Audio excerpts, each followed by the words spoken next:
ഇന്ന് രാഷ്ട്രീയ കേരളം ഉറ്റുനോക്കിക്കൊണ്ടിരിക്കുന്ന പ്രധാന കാര്യം ശശി തരൂരിന്റെ BJP-യിലേക്കുള്ള പ്രവേശനമാണ്. സ്വന്തം പാർട്ടിയിൽ വലിയ വിലയൊന്നുമില്ലെങ്കിലും BJP-യിൽ തരൂരിന് നല്ല ഡിമാൻഡ് തന്നെയാണ് ഉള്ളത്.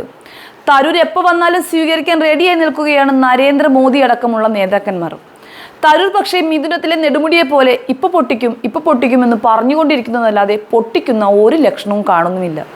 കഴിഞ്ഞ ദിവസം വരെ മോദി ഉയർ എന്നും പറഞ്ഞുകൊണ്ടിരുന്ന ആളാണ്. ഇപ്പോഴത്തെ BJP-യിലേക്ക് ഇപ്പോഴെന്നല്ല ഒരു കാലത്തും പോവില്ല എന്ന് ഉറപ്പിച്ചു പറയുകയാണ് തരൂർ. താൻ BJP-യിലേക്ക് പോകുമെന്നത് അർത്ഥമില്ലാത്ത ചർച്ചകളാണ്. എല്ലാവരും BJP-യിലേക്ക് പോയാൽ ജനാധിപത്യം എന്താകും? രാഷ്ട്രസേവനം ലക്ഷ്യമിട്ടാണ് രാഷ്ട്രീയത്തിലേക്ക് വന്നത്. രാജ്യത്തിനായി ഏത് തരത്തിലുള്ള സേവനത്തിനും തയ്യാറുമാണ്. രാജ്യത്തിനായി തൻ്റെ കഴിവ് സർക്കാർ ഉപയോഗിക്കുന്നുവെങ്കിൽ അത് അംഗീകരിക്കുന്നുവെന്നും തരൂർ പറയുകയുണ്ടായി. ഒന്നാം മോദി സർക്കാരിന്റെ കാലം തൊട്ട് കേന്ദ്ര സർക്കാരിന് അനുകൂലമായ പല നിലപാടുകളും ശശി തരൂർ സ്വീകരിച്ചിട്ടുണ്ട്. ഓപ്പറേഷൻ സിന്ദൂറിന് ശേഷമുള്ള തരൂരിന്റെ പല നിലപാടുകളും കോൺഗ്രസിനെ വല്ലാതെ ചൊടിപ്പിച്ചിട്ടുമുണ്ട്. എന്നാൽ മറുവശത്ത് കേന്ദ്ര സർക്കാർ തരൂരിനെ തൊട്ടും തലോടിയുമുള്ള നിലപാടാണ് സ്വീകരിക്കുന്നത്. അടുത്തിടെ ഓപ്പറേഷൻ സിന്ദൂറിനെ കുറിച്ച് ലോകരാജ്യങ്ങളിൽ പോയി വിശദീകരിക്കാനുള്ള പ്രതിനിധി സംഘത്തിൽ തലവനായി തരൂരിനെയാണ് നിയമിച്ചത്. കോൺഗ്രസ് നൽകിയ ലിസ്റ്റ് തള്ളിക്കളഞ്ഞുകൊണ്ടാണ് കേന്ദ്ര സർക്കാർ ശശി തരൂരിനെ നിയോഗിച്ചത്.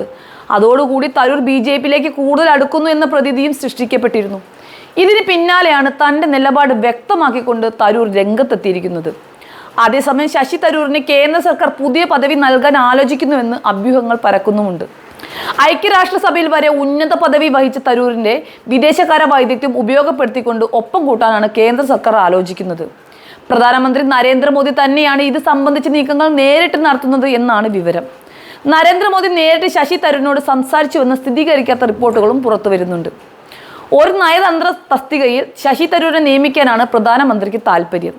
ഒരു ഓണററി പദവിയെങ്കിൽ ശശി തരൂർ MP സ്ഥാനം രാജിവെക്കേണ്ട സാഹചര്യം പോലും നിലവിലില്ല.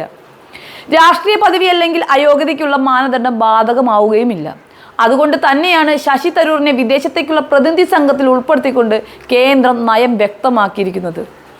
അതേസമയം തരൂരിന്റെ നിലപാടിൽ കോൺഗ്രസ് ദേശീയ സംസ്ഥാന നേതൃത്വങ്ങൾക്ക് കടുത്ത വിയോജിപ്പാണുള്ളത്. കേന്ദ്ര സർക്കാർ ഏതെങ്കിലും പദവി തരൂരിന് വാഗ്ദാനം ചെയ്താൽ അത് സ്വീകരിക്കാൻ കോൺഗ്രസ് അനുമതി നൽകിയേക്കില്ലെന്നാണ് വിലയിരുത്തൽ. വിദേശകാര്യ സ്റ്റാൻഡിംഗ് കമ്മിറ്റി ചെയർമാൻ സ്ഥാനത്ത് നിന്നും തരൂരിനെ മാറ്റണമെന്ന ആവശ്യവും പാർട്ടിക്കുള്ളിൽ തന്നെ ഉയരുന്നുമുണ്ട്. നിരന്തരം അച്ചടക്കം ലംഘിക്കുന്ന ശശി തരൂരിനെ പ്രവർത്തക സമിതിയിൽ നിന്ന് പുറത്താക്കണമെന്ന് ആവശ്യപ്പെടുന്നവരുമുണ്ട്. എപ്പോഴും മീഡിയയ്ക്ക് മുൻപിൽ നിറഞ്ഞു നിൽക്കണമെന്ന് ആഗ്രഹിക്കുന്ന ആൾ തന്നെയാണ് ശശി തരൂർ. വെറുതെ ഇരിക്കുമ്പോൾ ഇങ്ങനെ ചില പുകിലുകൾ ഉണ്ടാക്കുന്നതാണ് തരൂരിന്റെ ഇപ്പോഴത്തെ പ്രധാന ഹോബി. പിന്നെ കുറച്ചു കാലം മീഡിയയും ജനങ്ങളും അതിനു പുറകിലായിരിക്കുമെന്ന് പുള്ളിക്ക് നന്നായി തന്നെ അറിയാം.